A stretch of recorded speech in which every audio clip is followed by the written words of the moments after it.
12 జ్యోతిర్లింగాలు కలిగినటువంటి ఈ చిన్న అరుణాచలంలో స్వయంభుగా మన చేతులతో మనమే జ్యోతిర్లింగాలకి అభిషేకం చేయవచ్చు.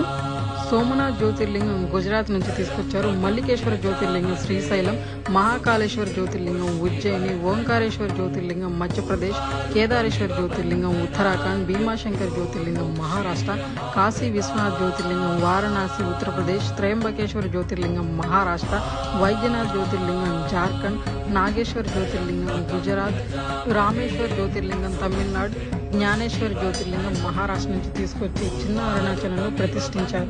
2025 మే 19వ తారీఖు ఆదివారం భారతదేశంలో ఎక్కడా లేని విధంగా ఒకే చోట 1008 బ్రహ్మసూత్రలింగాలను దర్శనం చేసుకోవచ్చు అన్నమాట. మనం ఇక్కడ గర్భగుడి శివలింగం ప్రత్యేకత ఏమిటి అంటే, పెద్ద శివలింగం చుట్టూ ఉన్న చిన్న చిన్న శివలింగాలు 1007 శివలింగాలు, పెద్ద శివలింగంతో కలుపుకొని 1008 శివలింగాలు, మొత్తం సహస్రలింగాన్ని దర్శనం చేసుకునే భాగ్యం మనకు ఇక్కడ దక్కుతుంది.